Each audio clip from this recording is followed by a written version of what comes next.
Maaf, motong sebentar. Untuk teman-teman yang masih kesulitan buat trading plan, masih belum paham cara membuat trading plan seperti apa, kami bagikan cara membuat trading plan itu ada di Pipzilla Systema. Di ebook ini, teman-teman bisa belajar mengcopy paste trading plan yang kami buat selama beberapa tahun terakhir. Ebook ini kami bagikan secara gratis tentunya. Untuk mendownload, cek linknya di deskripsi. Sampai jumpa lagi. Oke. Jadi yang pertama itu ada indikator tren, teman-teman, ya. Indikator tren dari ini jenis ya. Jadi ini bukan namanya kayak RSI, itu udah spesifik. Ini indikator tren. Kita bahas yang indikator tren ya, teman-teman. Jadi seperti yang namanya ya, ini namanya jenis juga indikator tren. Artinya apa? Artinya indikator ini indikator yang bisa memberitahukan arah tren, teman-teman. Arah trennya itu sebenarnya mau naik atau mau turun. Itu kan yang paling penting. Lalu yang kedua, terlihat seperti ombak saat dicap. Dan yang ketiga, contoh indikator tren yang akan kita bahas kali ini adalah MACD dan Moving Average. Sebenarnya indikator tren itu ada banyak banget, tapi kali ini kita akan bahas 2 aja. Supaya teman-teman punya at least 2 opsi lah di setiap jenis ya, teman-teman.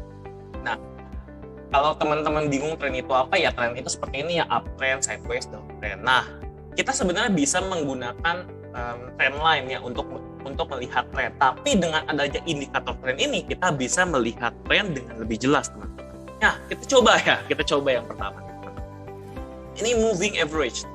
Ini yang paling terkenal. Harusnya sih biasanya ketika kita trading itu biasanya salah satu yang indikator yang kita pakai pertama kali itu biasanya moving average. Karena ini paling simple. Nah, kalau teman-teman lihat di sini, moving average yang mana? Yang ini nih ya. Ini yang warnanya biru muda. Garis ini sebenarnya bisa kita jadikan alat bantu, teman-teman. Kalau kita lihat. Ini yang saya bahas adalah exponential moving average 200 ya. Nah, sebenarnya exponential moving EMA 200 ini, bagaimana sih kita cara pakainya? Sebenarnya gampang, teman-teman. Kalau kita lihat di sini ya. Ini. Pokoknya patokannya kalau kita memakai indikator ini EMA 200 ya, exponential moving average 200, kalau misalnya chartnya ada di atas EMA garis yang biru muda ini, artinya dia kecenderungannya kita harus apa? Harus beli. Kita kecenderungannya buy. Apapun yang kita lakukan sebisa mungkin kita buy. Kita bisa sih sell di sini kan, terus kita profit di sini. Iya, tapi lebih bagus itu buy. Karena trennya artinya sedang naik, teman-teman. Nah, tetapi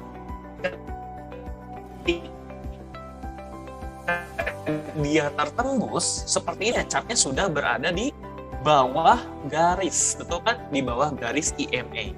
Kalau sudah di bawah garis EMA 200, artinya kemungkinan besar ada perubahan tren. Dari yang sebelumnya tren naik, jadi tren turun. Sekarang mulai kebayang ya, jadi enaknya kita pakai EMA ini untuk menentukan tren. Tapi apakah kita bisa melihat ke sini saja? Nggak bisa gitu. Karena kita memang harus membuat trend line, ada support dan resistance juga. Ini sebagai alat bantu untuk mengkonfirmasi kita bacanya udah benar belum. Begitu, karena ini pun indikator pun bisa salah ya soalnya. Karena dia lagging. Kalau teman-teman tahu moving average itu nge-lag karena dia datanya terlambat ya. Dia kan rata-ratakan data-data yang sebelumnya. Gitu. Ya, nih. Kalau teman-teman lihat di sini, nah ini kan sudah mulai tertembus ya. Kalau kita lihat, nah, ini belum confirm banget gitu. Pokoknya makanya kita harus konfirmasi dengan kita buat resistance. Kalau dia tembus resistance yang ini, tembus nih break di sini. Nah, itu baru terjadi perubahan harga sebenarnya, perubahan tren jadi naik lagi. Itu konfirmasinya biasanya. Atau kita bisa bikin yang lebih bawah lagi, misalnya ya, di sini. Nah, ini juga bisa. Ini kalau kita lihat lebih dekat ya. Ini konfirmasi yang jauh banget. Tapi kalau misalnya ingin konfirmasi yang dari awal banget, di sini. Ini ada resistance. Ini ada resistance ya. Resistance yang ini ke itu aja jebol ya. Sebenarnya udah ada tanda-tanda naik di sini. Begitu, teman-teman. Ya. Makanya kita jangan sampai juga ini kita kena fake ini loh. Jadi dia naik, oh ini kayaknya udah jebol nih. Kayaknya udah jebol deh di sini. Enggak, ini fake sebenarnya. Ini cuman jebol-jebol dikit aja ya. Mungkin ini nih yang kelihatan kayak fake, tapi sebenarnya dia kan masih sideways. Makanya kita tunggu konfirmasi. Ini tembus nggak support yang resistance sebelumnya. Jadi tetap harus berpatokan pada support dan resistance. Kalau tembus baru kita beli di sini. Ini kan masih turun nih ke bawah. Nah kalau yang ini kan udah tembus resistance yang sebelumnya. Ya udah, ini udah tembus moving EMA 200 juga. Jadi ini udah confirm sebenarnya. Dan yang paling confirm itu ya harus lebih dari ini. Tapi dari sini juga udah kelihatan kok. Begitu. Dan kalau misalnya udah di atas ini ya kita tinggal buy aja karena kan harganya naik terus. Itu moving average. Dan ini juga sama nih. Ini kan akhirnya nih tembus juga kan di sini. Perubahan tren lagi langsung di sini. Tembus lagi nih. Ini kelihatan banget ya. Pakai EMA 200 ini sebenarnya enaknya untuk memprediksi tren. Begitu. Ini juga sebenarnya EMA 200 itu bisa jadi batas support juga ya atau resistance. Seperti ini kan dia tidak bisa tertembus ya. Tuh, kita bisa lihat ini juga. Nah, apakah EMA 200 apakah EMA sebenarnya gini, EMA itu sebenarnya ada banyak jenisnya. Ada yang 20, ada yang 50, ada yang 100, ada yang 200. Ini tergantung jumlah yang ingin dirata-ratakan. Semakin besar moving average-nya, semakin besar angkanya itu dia semakin landai. Semakin susah berubahnya. Jadi semakin akurat lah bisa dibilang.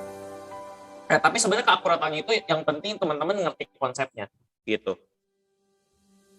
Seperti itu. Ini konsepnya kurang lebih sama, cuma keakuratannya semakin tinggi itu semakin bagus. Makanya biasanya kita pakainya ya. Ini kan sebenarnya EMA-nya itu udah banyak. Kalau misalnya EMA-nya bukan 200, ada kemungkinan dia kayak gini nih.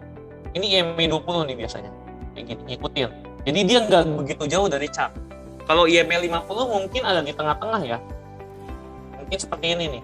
Kalau EMA 50 nih. Jadi agak berbeda tapi agak keluar-keluar. Gitu. Jadi berbeda-beda. Karena dia kan periode yang dirata-ratakan itu berbeda. Nah, itu konsepnya ya teman-teman untuk moving average. Kita bisa pakai. Nah, selanjutnya ya teman-teman. Nah ini nih, teman-teman bisa lihat patokan ini, moving average, di atas EMA 200, itu berarti uptrend, buy. Kalau di bawah EMA 200, itu berarti downtrend sell. Kalau misalnya kita pakai EMA yang lain gimana? Nah itu biasa penggunaannya agak berbeda ya. Biasanya kalau EMA 200, itu umumnya untuk penggunaan ini, untuk penggunaan melihat trend, biasanya. Tapi kalau untuk yang EMA 50, biasanya ya, biasa paling sering itu 50 sama 200. Ini untuk jadi batas support resistance. Support yang dynamic. Coba cek.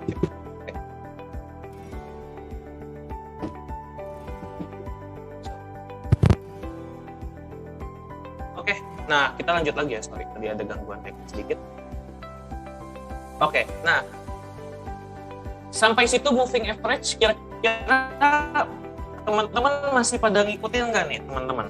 Jelas nggak sampai sini? Saya pengen absen dulu nih. Semuanya pada ngedengerin nggak? Coba kalau aman Pak Tony aman ya. Coba yang lain. Oke, Priscila jelas. Oke, Pak Alexander juga paham. Yang lain bagaimana? Pak Abdul, Pak Ade, Pak Budi, Pak Mari. Oke jelas, terima kasih. Oke ya. Si Jenny, Pak Wawan. Aman? Masih pada ikutin semua? Oke ya. Saya lihat di chat ramai juga. Oke, begitu. Sip, jelas semuanya ya. Oke. Sekarang kita lanjut lagi ke MACD ya.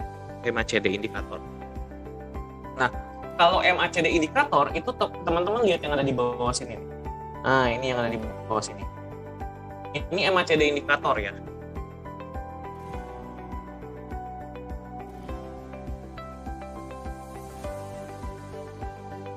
Sebenarnya MACD indikator ini kategori yang satu lagi. Jadi yang ini tuh agak sama-sama karena dia campuran. Nah, tapi konsepnya seperti apa ya? Jadi kita kan ini inginnya langsung tahu cara pakainya aja ya. Nah, jadi gini. Jadi kalau teman-teman lihat di sini, mungkin bisa agak di zoom ya. Jadi di sini kan ada warna biru sama warna orange ya.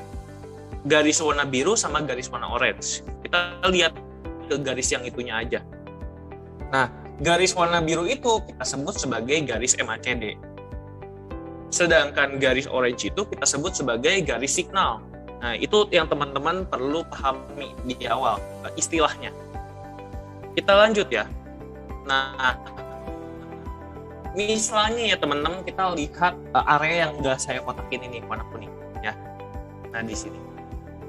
ketika garis MACD biru itu di bawah garis signal ya teman-teman, artinya dia ada persilangan nih. Ini kalau teman-teman lihat di sini, saya coba gambarin. Ini warna biru ya, coba saya kasih biru muda ya. Kita bisa zoom nggak bisa? Apa? Jadi seperti ini nih gambarnya nih. Ini udah mau turun, terus dia ada warna orange kayak gini. Nah, dia bersilangan seperti ini. Ya. Ini itu garis MACD, ini garis signal.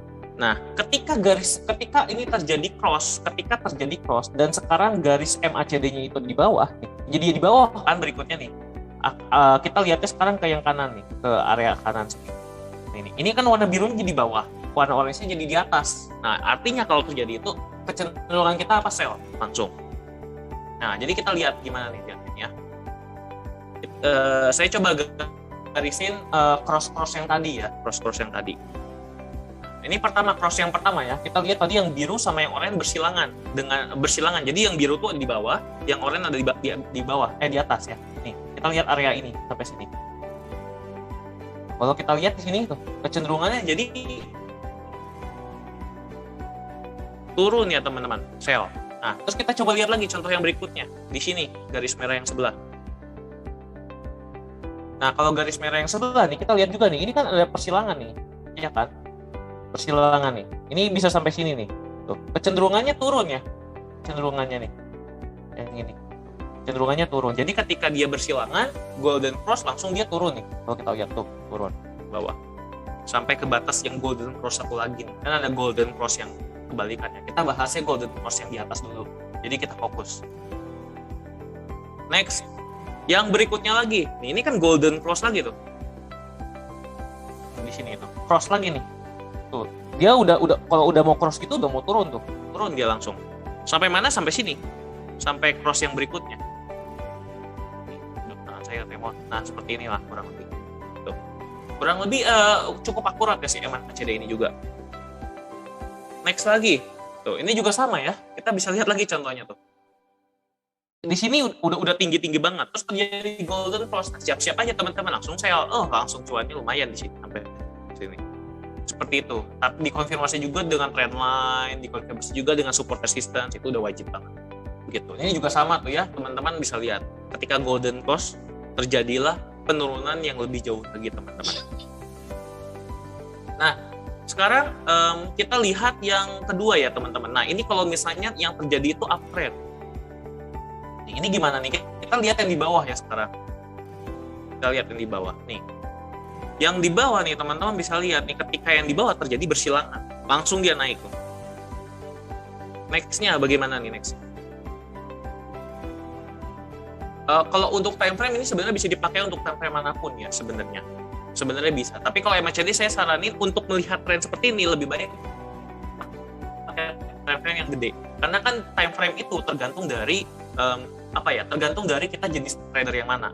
Kita kan biasanya punya tiga time frame yang kita lihat ya. Misalnya scalping itu biasanya ada 15 menit, 5 menit sama 30 menit biasanya. Kita biasanya lihat yang paling gedenya. MACD itu buat itu untuk menentukan tren itu. Kalau misalnya kita daily itu kan ada sampai 4 jam ya, 15 menit sama 4 jam tuh. 4 jam berarti kita lihatnya. Jadi itu tergantung kita maunya kita tuh sebenarnya scalper atau day trader atau swing trader atau position trader. Itu tergantung. Nah, sekarang kita lanjut lagi, ini ada cross lagi di bawah sini. Dia naik lagi tuh. Sama. Naik lagi ya, kita kasih contoh lagi. Cross lagi di bawah. Cuman ini crossnya agak kurang kelihatan ya, karena dia trennya lagi naik banget. Di sama nih. Udah mulai naik. Makanya ini kita perlu buat support resistance juga. Si MACD ini cuma alat bantu, karena kadang-kadang kurang kelihatan. Kadang-kadang. Lanjut lagi tuh yang ini. Ini sama kan, terjadi cross. Kita konfirmasinya ya, dia kan udah kena trendline kan. Kita lihat di MACD udah golden cross belum? Kalau udah kita buka di situ. Kadang-kadang kita kan galaunya di situ ya, karena kan di situ dilihat orang beda-beda. Seperti itu caranya. Jadi kenapa saya sebut kalau indikator ini sebagai alat bantu untuk konfirmasi ya. Nah, itu untuk indikator yang pertama ya, indikator trend. Ada 3 lagi teman-teman, makanya saya nggak bisa menjelaskan satu indikator terlalu lengkap dan terlalu banyak karena indikator itu ada banyak banget. Yang kedua nih, jadi kalau yang tadi tren itu untuk melihat tren ya jelas ya. Nah, tapi kalau indikator yang ini itu adalah indikator untuk melihat momentum. Kekuatan dari gerak tren, momentum itu yang kurang lebih ya untuk melihat kekuatan dari gerak tren itu kuat atau enggak gitu. Dan memberitahukan kapan harga itu jenuh beli atau jenuh jual gitu. Jadi ketika kita lihat, oh ini kayaknya udah jenuh nih, kita stop dulu, kita tunggu koreksi baru kita beli lagi di bawah. Kurang lebih seperti itu. Dan indikator momentum yang akan kita bahas kali ini sebenarnya ada banyak ya. Kalau momentum ada RSI, ada stokastik, ada kombinasi RSI stokastik, ada pokoknya kombinasinya macam-macam lah. Tapi kita bahas satu aja hari ini, yaitu RSI. Ya.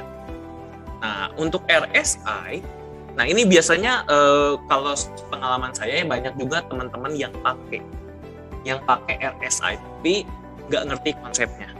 Ya di sini saya akan bantu jelasin seberapa berbahayanya ketika kita memakai indikator RSI tanpa memakai indikator lain, tanpa memakai support resistance. Ya karena biasanya setelah kita tahu RSI itu kita biasanya suka merasa jago gitu. Apalagi nih di time frame kecil kan juga bisa tuh kita bisa ngeliat banget tuh jadinya. Nah, buat teman-teman yang masih bingung RSI itu yang mana, nah ini ya RSI itu yang di bawah sini. Konsepnya simple sebenarnya RSI. Dia kan ada titik-titik ini ya teman-teman, garis putus-putus. Ada garis putus-putus bawah, garis putus-putus atas. Intinya kalau misalnya dia masuk ke area ini yang di atas ini, itu dia udah over bawah, udah kebanyakan beli. Konsepnya gitu. Kalau yang di bawah, di sini gimana kalau tembus sini? Udah over sold. Kebanyakan, kayaknya kebalik ya. Ya benar. Udah kebanyakan juga, benar. Sorry. Ya. Jadi konsepnya nih kalau kita pikir dengan logika ya, overbought artinya kebanyakan beli. Kalau udah kebanyakan yang beli gimana dong? Pasti harganya udah kemahalan, iya kan? Kalau semuanya pengen beli, ya makanya kita saatnya jual kalau di situ. Udah overbought, udah jenuh, hati-hati tuh. Kita jangan beli lagi, udah biarin turun dulu. Nah seperti itu. Kita tunggu harganya agak turun deh. Itu kan kayak kalau lagi pasar lagi rame banget, kita tunggu agak turun. Kalau oversold gimana? Udah kebanyakan yang jual nih. Kita tunggu dia agak naik dulu. Gitu. Karena kita udah jual, jangan jual dulu karena harganya udah terlalu murah. Kurang lebih gitu. Ini udah kemurahan, murah. Ini udah ke itu apa sih namanya? Udah kemahalan. Ini biasanya orang-orang suka jual nih ketika overbought. Dan ketika oversold orang-orang sukanya beli. Gitu. Ya. Gampang kan lihatnya. Jadi kalau misalnya, nah sekarang kita coba bahas satu-satu. Sekarang kita coba lihat ke area yang saya batasin di sini di kotak sini. Yang pertama nih kita lihat cara pakainya gimana? Cara pakainya kan seperti yang tadi. Ketika dia udah deket-deket area ini ya, area oversold. Nih di sini udah deket sini kan dia, udah deket-deket sini nih. Atau sudah mau lewat lah, atau sudah lewat bahkan. Itu biasanya kecenderungannya dia akan naik. Kenapa? Karena orang-orang berpikir bahwa harganya itu udah murah. Begitu tuh. Makanya orang-orang beli di sini. Dan ketika di sini ini nanti akan dibahas ya. Coba ya kita yang lihat dulu yang kemurahan nih. Kita coba lagi ya yang kemurahan nih. Nih murah. Tuh udah deket sini tuh. Lihat nih. Naik nggak? Kurang lebih tepat ya. Tuh. Bisa begitu ya? Tanya. Ya begitu. RSI itu makanya bisa seperti itu. Itu enak banget buat prediksi harga. Oh ini saatnya beli nih. Terus lanjut lagi. Wah ini juga sama tuh. Ketika dia udah mulai nyentuh area oversold, dia langsung naik lagi harganya. Nah, seperti itu. Kita coba lanjut lagi ya. Ini juga sama. Ketika dia udah mulai menyentuh area oversold, yang mana kan di sini tuh dia kan nggak menyentuh ya, dia nggak jenuh nih. Tapi ketika dia udah sekalinya jenuh, naik. Karena harganya udah kemurahan. Begitu. Itu yang di bawah ya. Nah sekarang kita lihat yang saya hapus dulu. Kita lihat yang garis warna orange. Kita lihat yang warna orange. Nah, kalau yang warna orange itu saya bilang yang kebalikannya aja. Ini ketika dia kena overbought. Artinya dia udah kemahalan. Kalau kita lihat ya, saya scroll down ke atas. Kita lihat kan di sini nih, ini kan udah over. Bahkan udah lebih ya, udah gini. Tuh, dia langsung turun. Nih, saya garisin.